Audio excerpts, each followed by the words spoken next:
Well, good morning, everybody. Just arrived last night back from NATO, 2 days apart from my battle buddy, so it's good to see him this morning. Good to see you, Mr. Chairman. You too, sir. Where there was a historic outcome. I want to start with that real quick. I think there's so much news, so many things happening that oftentimes big, momentous moments get missed. What President Trump accomplished in NATO yesterday was game-changing and historic. A shift in burden sharing to European responsibility in NATO that most would have said was impossible at the beginning of his term. But he said NATO needs to pay up. They started in the first term, and here in his second term, we've accelerated that. 32 NATO countries committed to spending 5% of their GDP on defense, on actually investing in the NATO alliance. So I hope with all the ink spilled, all of your outlets find the time to properly recognize this historic change in continental security that other presidents tried to do, other presidents talked about. President Trump accomplished it. It's a huge deal. You see, we're here this morning because in hunting for scandals all the time, in trying to find wedges and spin stories, this press corps and the press corps miss historic moments. You miss historic moments like 5% at NATO, which when you hear, I was in the closed door briefing, I wish there could have been cameras in there. When you heard the prime ministers and presidents of other countries, to a man and to a woman, looking at President Trump and saying, this never could have happened, never would have happened. It seemed impossible 5 years ago, 2 years ago, 8 years ago. But here we are because of your leadership. If you ask them the question, I bet they'd say the same thing. But searching for scandals, you miss historic moments, like recruiting at the Pentagon. Historic levels in the Army, the Air Force, and the Navy. Yeah, maybe there'll be a little mention here or there, but because it was under President Trump's leadership, because Americans are responding to him as commander-in-chief, the press corps doesn't want to write about it. Or bring us to the topic of the moment, the highly successful strikes in Iran. Let me read the bottom line here. President Trump directed the most complex and secretive military operation in history, and it was a resounding success, resulting in a ceasefire agreement and the end of the 12-day war. There's been a lot of discussion about what happened and what didn't happen. Step back for a second. Because of decisive military action, President Trump created the conditions to end the war, decimating, choose your word, obliterating, destroying Iran's nuclear capabilities. I want to read some of the assessments that have been provided because whether it's fake news, CNN, MSNBC, or the New York Times, there's been fawning coverage of a preliminary assessment. I've had a chance to read it. Every outlet has breathlessly reported on a preliminary assessment from DIA. I'm looking at it right now.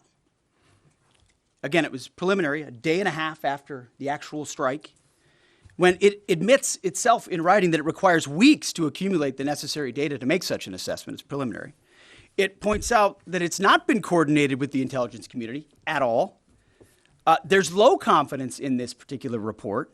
It says in the report there are gaps in the information. It says in the report multiple linchpin assumptions are what this assessment, a linchpin assumption, you know what that is? That means your entire premise is predicated on a linchpin. If you're wrong, everything else is wrong. And yet, still, this report acknowledges it's likely severe damage. Again, this is preliminary, but leaked because someone had an agenda to try to muddy the waters and make it look like this historic strike wasn't successful. I'm going to get to the chairman in a moment because he's going to lay out the particulars for you based on his professional military experience. But here's what other folks are saying.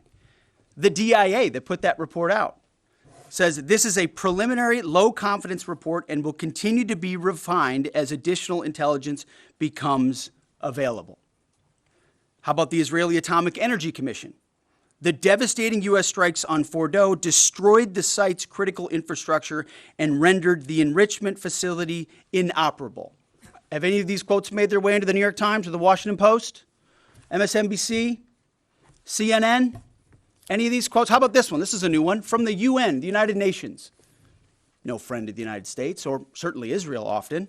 Here's the head of the UN Atomic Energy Agency this morning, Rafael Grossi. U.S. and Israeli strikes caused enormous damage to Iran's nuclear sites.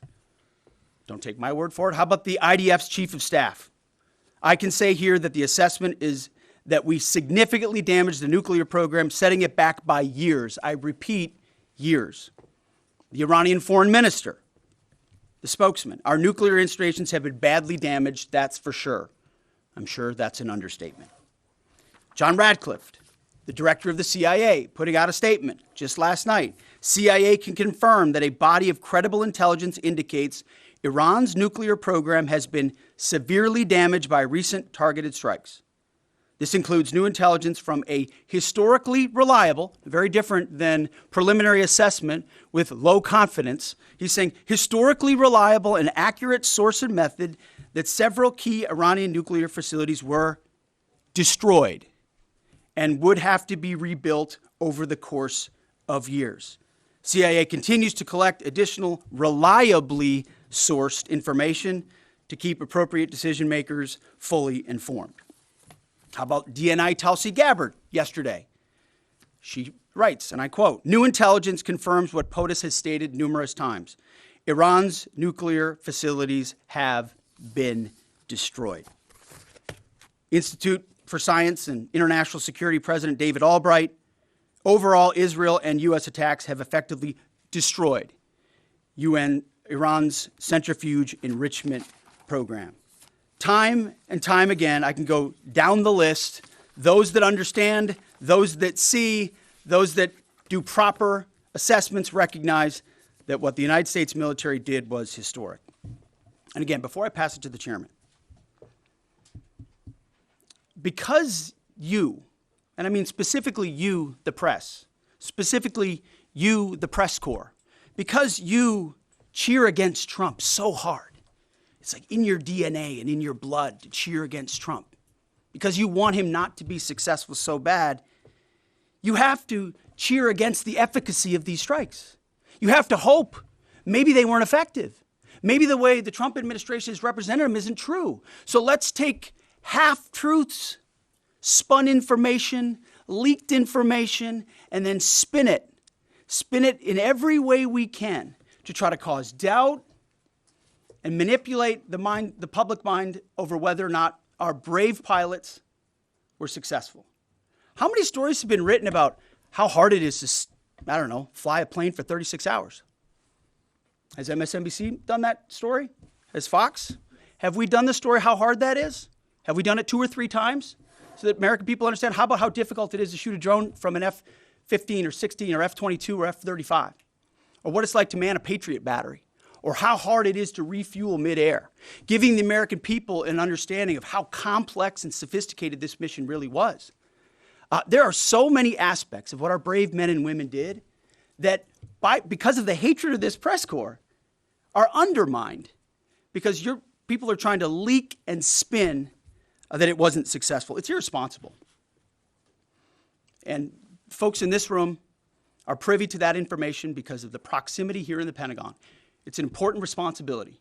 And time again, classified information is leaked or peddled for political purposes to try to make the president look bad. And what's really happening is you're undermining the success of incredible B-2 pilots and incredible F-35 pilots and incredible refuelers and incredible air defenders who accomplished their mission, set back a nuclear program in ways that other presidents would have dreamed. How about we celebrate that? How about we talk about how special America is, that only we have these capabilities? I think it's too much to ask, unfortunately, for the fake news. So we're used to that. But we also have an opportunity to stand at the podium and read the truth of what's really happening. And the reality is you want to call it destroyed, you want to call it defeated, you want to call it obliterated, choose your word. This was an historically successful attack, and we should celebrate it as Americans. And it gives us a chance to have peace, chance to have a deal, and an opportunity to prevent a nuclear Iran, which is something President Trump talked about for 20 years, and no other presidents had the courage to actually do. So with that, I want to hand it over to the chairman of the Joint Chiefs. They've done technical analysis on this, not just on the strike, but also on our Patriot defenders, on Al Udeid. And Mr. Chairman, I'll hand it over to you. Good morning. Thank you, Mr. Secretary, and good morning, and all of you. Thank you for being here. As a follow-up to my comments on Sunday's press conference, I wanted to give you a few updates this morning on something I'm honored to do as a chairman, and that's a chance to get to talk about some of our service members and the incredible things that they do on behalf of our nation. And I apologize ahead of time for the length and the detail. Today I'm going to brief you on a couple things. First, I'm going to talk about our air defenders at Al Udeid in Qatar and their actions on Monday. Then I'm going to walk you through a little bit about the academics that went into the attack against Fordo, the massive ordnance penetrator weapon, and we're going to show a video that highlights the effects that weapon has. Of course, nobody was down inside the target, so we don't have video from the target. First, on Monday, as the President has stated, on Monday morning we began to receive indications and warnings that Iran intended to attack U.S. bases in the region. That morning, building on the work that CENTCOM Commander Eric Kurilla had done, and on the orders of the President, at Al Udeid Air Base in Qatar and around the region, we assumed a minimum force posture.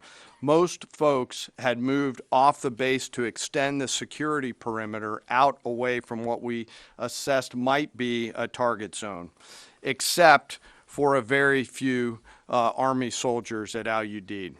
At that point, only 2 Patriot batteries remained on base, roughly 44 American soldiers responsible for defending the entire base, to include CENTCOM's forward headquarters in the Middle East, an entire air base, and all the U.S. forces there. The oldest soldier was a 28-year-old captain. The youngest was a 21-year-old private who'd been in the military for less than 2 years. So let's put ourselves out there for a second. Imagine you're that young first lieutenant, you're 25 or 26 years old, and you've been assigned as the tactical director inside the command and control element. You, at that age, are the sole person responsible to defend this base. Listening next to you is your early warning operator whose job is to notify you of imminent attack. There's 5 people inside a vehicle and 5 people outside of a vehicle around these, a total of, as I said, 44. By the way, you've sat in the Middle East for years, deployed over and over again, extended multiple times, always being prepared, but unsure of when that particular day will come that you must execute your mission and not fail at doing it. In this case, these Patriot crews were deployed from Korea and Japan as part of our U.S. forces there to ensure that we had the most capable missiles in the CENTCOM area of responsibility. As the day continues, you start to hear more and more chatter in the information space about a pending attack. And as the sun starts to set in the west, you get orders from your higher headquarters to make sure that your missile batteries are pointed to the north. There are just a few other teammates. It's hot, you're getting nervous, and you expect an attack. Outside of those Patriot vehicles, your hot crew, which is 1 NCO and 4 additional soldiers, turns a key and relinquishes control of those missiles to that young lieutenant inside the vehicle, and you wait. You know that you're going to have approximately 2 minutes, 120 seconds to either succeed or fail. And then at approximately 12:30 p.m. on Monday, that's 7:30 p.m. in Qatar, as the sun sets in the west, Iran attacks. As the targets were detected, round after round of Patriot missiles are ejected from their canisters by an initial launch charge. Then the main solid rocket motor ignites. You can feel this in your body if you've ever been around a Patriot taking a shot. And round after round goes out and guides against those missiles coming inbound. We believe that this is the largest single Patriot engagement in U.S. military history. And we were joined in this engagement by the Qatari Patriot crews. I'm not going to tell you how many rounds were shot, but it was a bunch because of classified purposes. And we're aware that there's reports of something getting through. What we do know is there was a lot of metal flying around. Between attacking missiles being hit by Patriots, boosters from attacking missiles being hit by Patriots, the Patriots themselves flying around, and the debris from those Patriots hitting the ground, there was a lot of metal flying around. And yet our U.S. air defenders had only seconds to make complex decisions with strategic impact. These awesome humans, along with their Qatari brothers and sisters in arms, stood between a salvo of Iranian missiles and the safety of Al Udeid. They are the unsung heroes of the 21st century United States Army.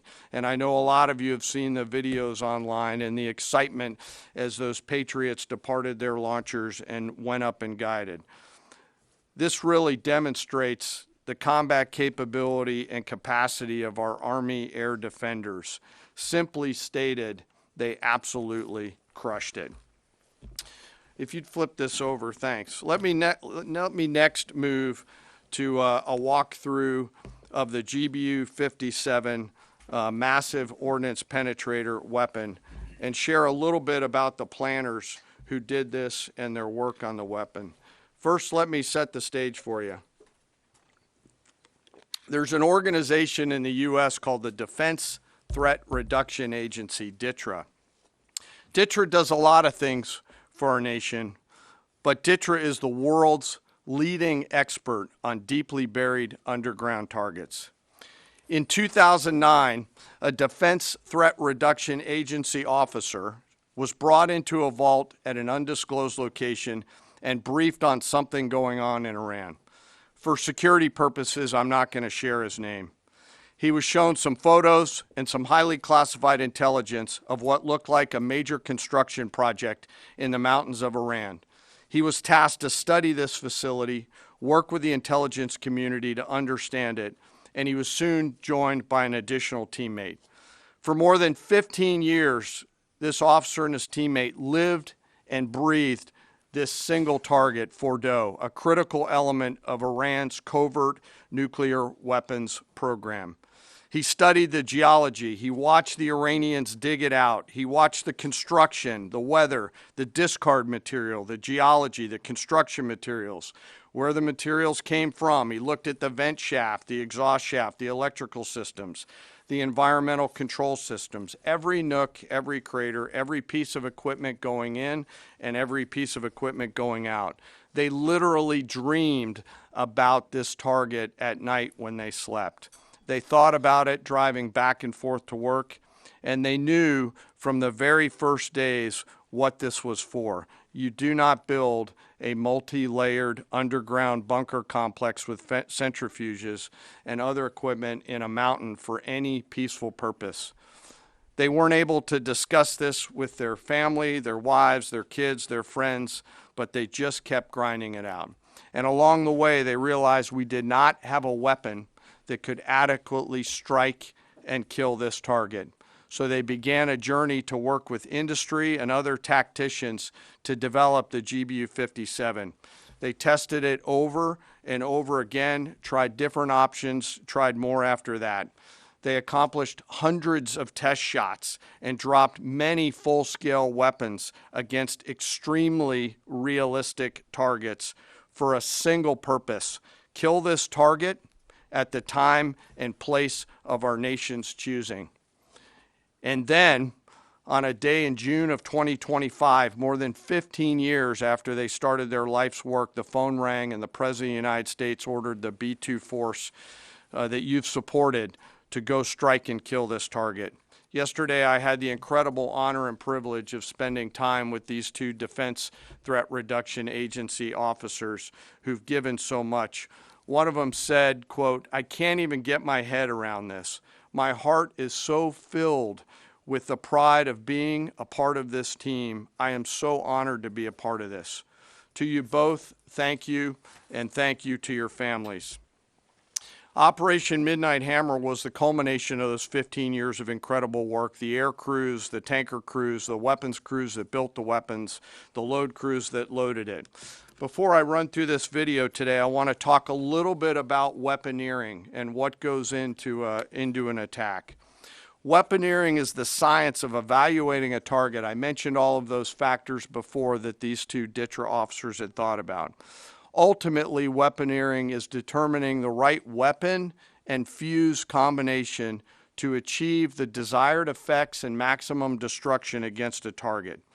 In the case of Fordo, the DTRA team understood with a high degree of confidence the elements of the target required to kill its functions, and the weapons were designed, planned, and delivered to ensure that they achieve the effects in the mission space. By the way, in the beginning of its development, we had so many PhDs working on the MOP program, doing modeling and simulation, that we were quietly and in a secret way the biggest users of supercomputer hours within the United States of America. So let me talk about the graphic a little bit. And the GBU-57, which all of you I know is a 30,000 pound weapon dropped only by the B-2. It's comprised of steel, explosive, and a fuse, programmed bespokely each weapon to achieve a particular effect inside the target. Each weapon had a unique desired impact angle, arrival, final heading, and a fuse setting. The fuse is effectively what tells the bomb when to function. A longer delay in a fuse, the deeper the weapon will penetrate and drive into the target. So on Fordo, in June of 2008, you can see these three holes. Depicted here is the main exhaust shaft with two additional ventilation shafts on either side. The United States decided to strike these two ventilation shafts, seen here on the main graphic, as the primary point of entry into the mission space. In the days preceding the attack against Fordo, the Iranians attempted to cover the shafts with concrete to try to prevent an attack. I won't share the specific dimensions of the concrete cap, but you should know that we know what the dimensions of those concrete caps were. The planners had to account for this. They accounted for everything. The cap was forcibly removed by the first weapon, and the main shaft was uncovered. Weapons 2, 3, 4, 5 were tasked to enter the main shaft, move down into the complex at greater than 1,000 feet per second, and explode in the mission space. Weapon number 6 was designed on each side, so there were 6 on each side. Weapons number 6 was designed as a flex weapon to allow us to cover if one of the preceding jets or one of the preceding weapons did not work. The video I'm about to show you is a culmination of over 15 years of development and testing. As I said, hundreds of test shots on various models. This is one weapon. So if you take a view of this as 5 additionals, you'll get a sense of what this looks like. Hopefully you can see it and there's not too much reflection. Tom runs our videos out there. We'll run it at full speed so you can see it and then go back through it. Go ahead, Tom.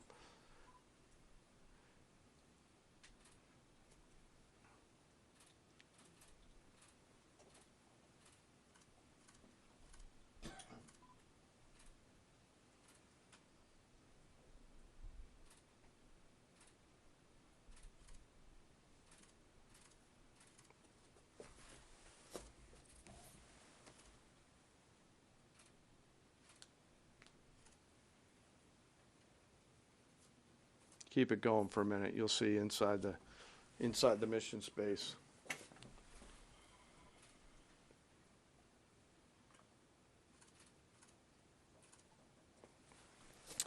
Unlike a normal surface bomb, you won't see an impact crater because they're designed to deeply bury and then function. I know there's been a lot of questions about that. All 6 weapons at each vent at Fordo went exactly where they were intended to go.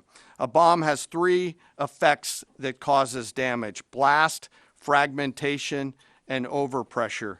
In this case, the primary kill mechanism in the mission space was a mix of overpressure and blast, ripping through the open tunnels and destroying critical hardware.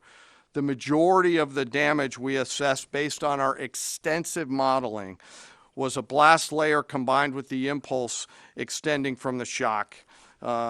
Imagine what this looks like 6 times over. A point that I want to make here: the Joint Force does not do BDA. By design, we don't grade our own homework. The intelligence community does. But here's what we know following the attacks and the strikes on Fordo. First, that the weapons were built, tested, and loaded properly. 2, the weapons were released on speed and on parameters. 3, the weapons all guided to their intended targets and to their intended aim points. 4, the weapons functioned as designed, meaning they exploded. And we know this through other means, intelligence means that we have, that were visibly, we were visibly able to see them. And we know that the trailing jets saw the first weapons function, and the pilots stated, quote, "This was the brightest explosion that I've ever seen. It literally looked like daylight." Let me now turn to the bomber crews themselves, give you a few details about them. The crews that attacked Fordo were from the active duty Air Force and the Missouri Air National Guard. The crews ranked from captain to colonel, and most were graduates of the Air Force Weapons School headquartered at Nellis Air Force Base in Nevada. I will state for the record that there is no beach volleyball or football at the Air Force Weapons School. They were male and female aviators on this mission. And a crew member told me when I talked to them on video the other day that this felt like the Super Bowl, the thousands of scientists, airmen, and maintainers all coming together. One last story about people. When the crews went to work on Friday, they kissed their loved ones goodbye, not knowing when or if they'd be home. Late on Saturday night, their families became aware of what was happening. And on Sunday, when those jets returned from Whiteman, their families were there. Flags flying and tears flowing. I have chills literally talking about this.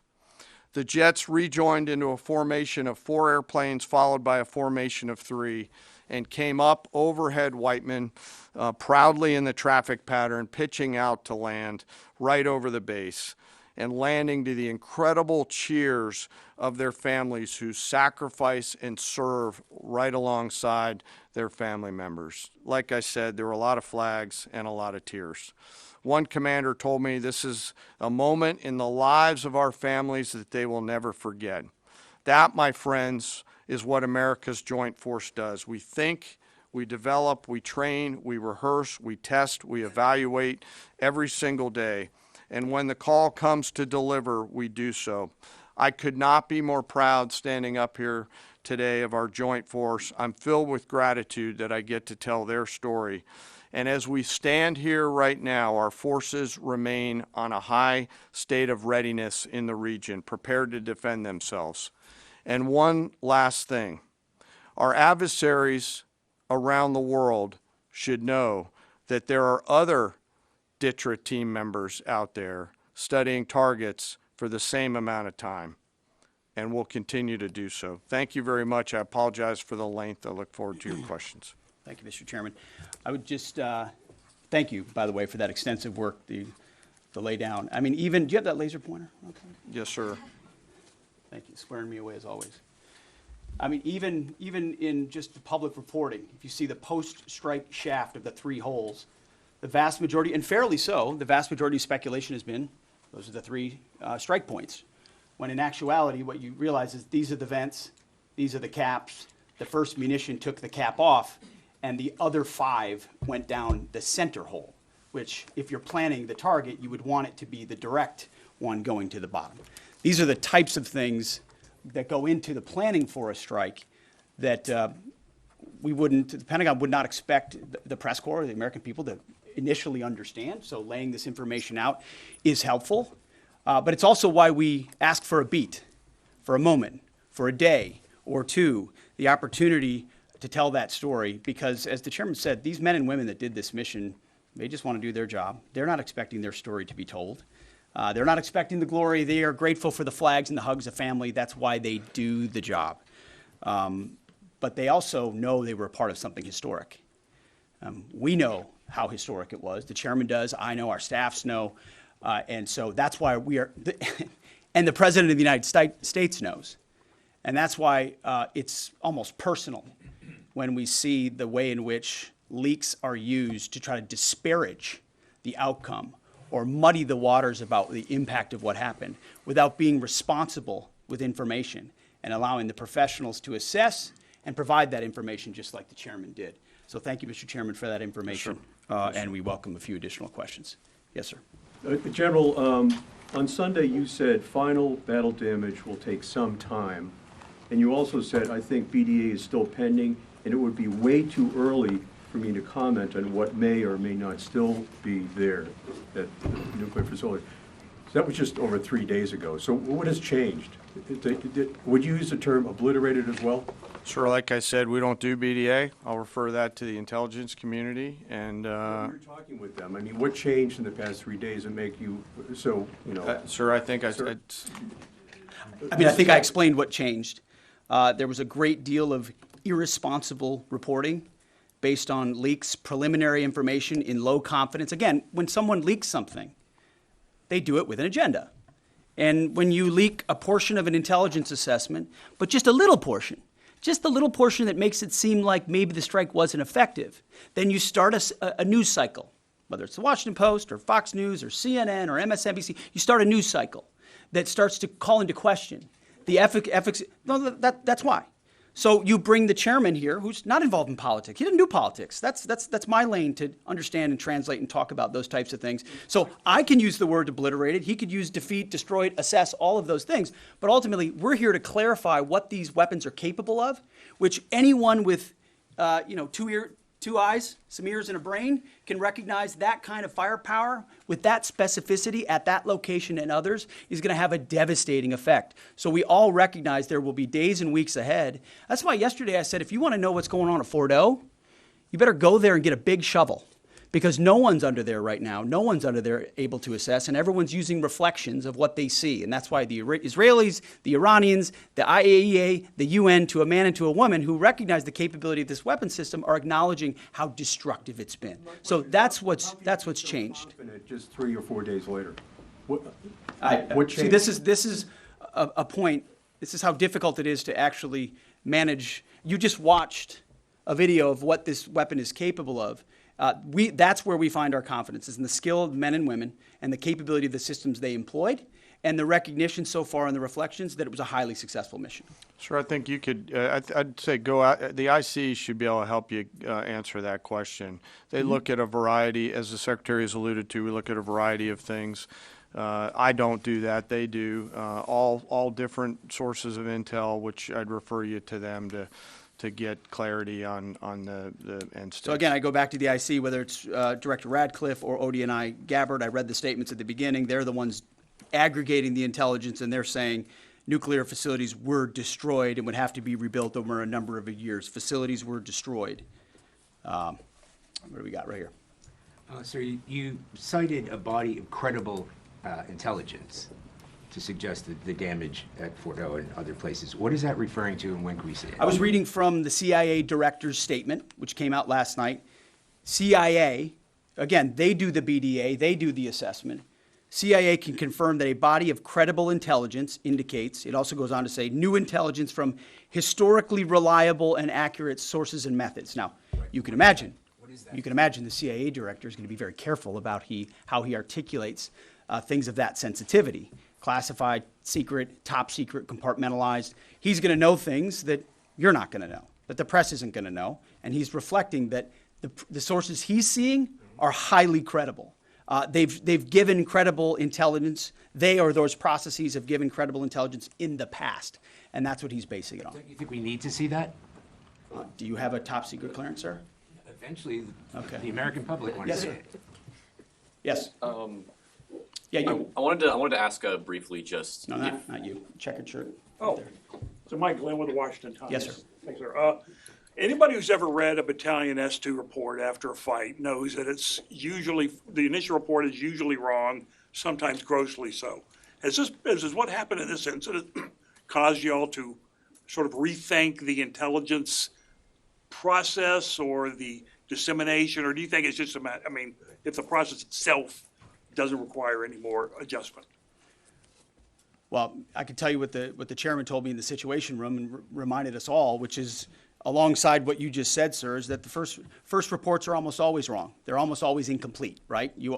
Anything, whether it's a squad level operation or a strategic level operation, the initial reflections you get are coming at you at a high rate of speed from a lot of different sources. So your job is to step back and assess them. And that's why we're urging caution about premising entire stories on biased leaks to biased publications trying to make something look bad. How about we take a beat, recognize first the success of our warriors, hold them up, tell their stories, celebrate that, wave an American flag, be proud of what we accomplished.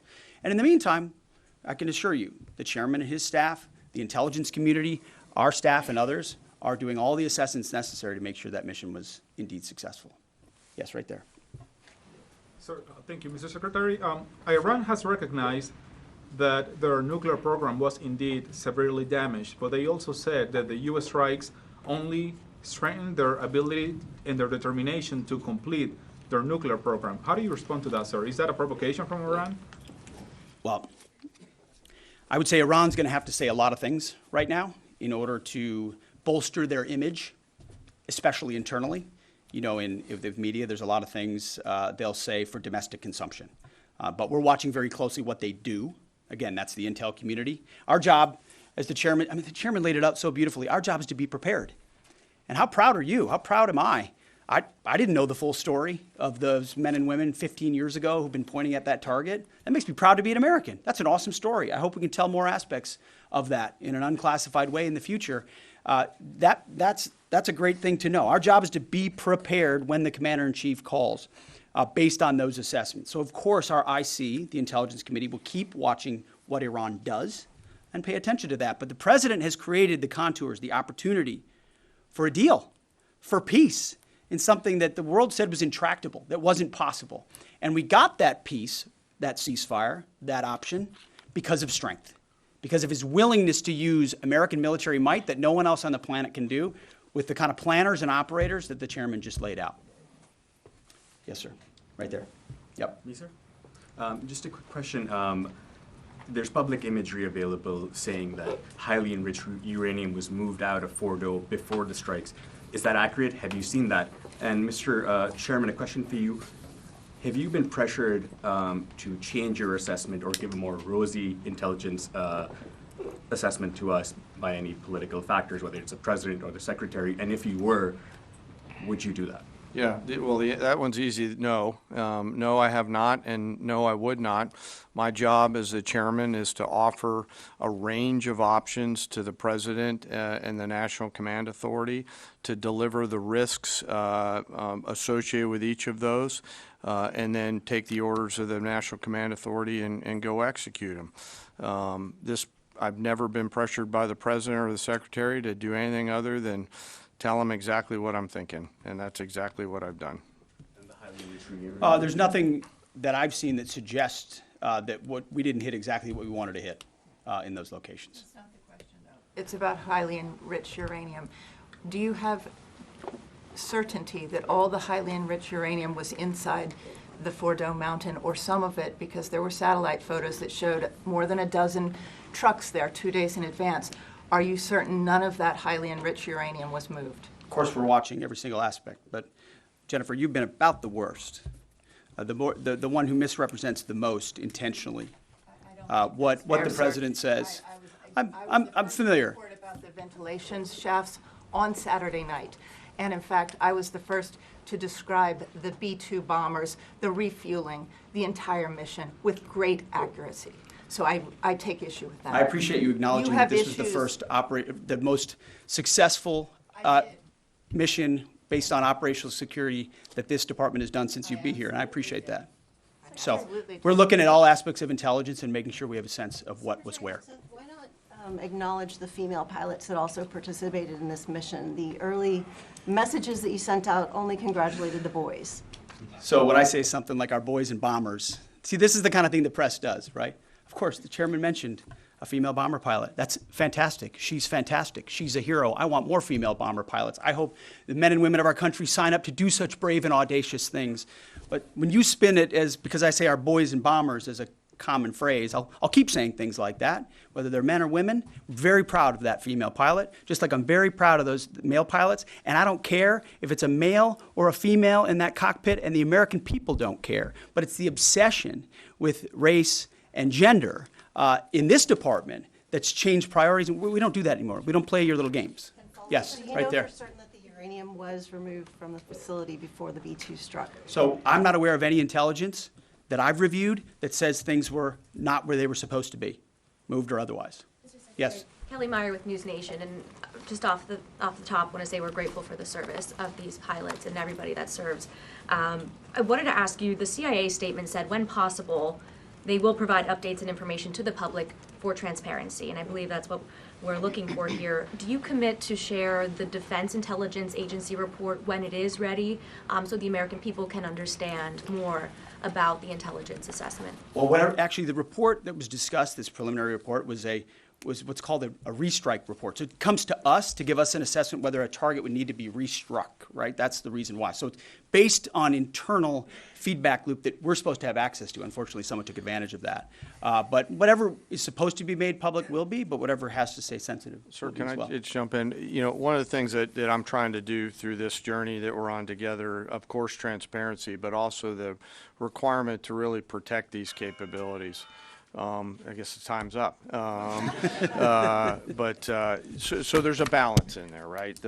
We do need to preserve options should the nation and the joint force be tasked to go do something again. So I'm confident we'll find the middle ground, but there are some things that if asked, I'd want to not release related to. So we're going to leave it right there. I want to thank the heroism of our men and women in the military. What they accomplished is truly historic, setting back the Iranian nuclear program untold number of years. It was a devastating attack. We appreciate you covering it. Thank you very much, Mr. Chairman. Thank you. Talk a little bit more about your role, sir.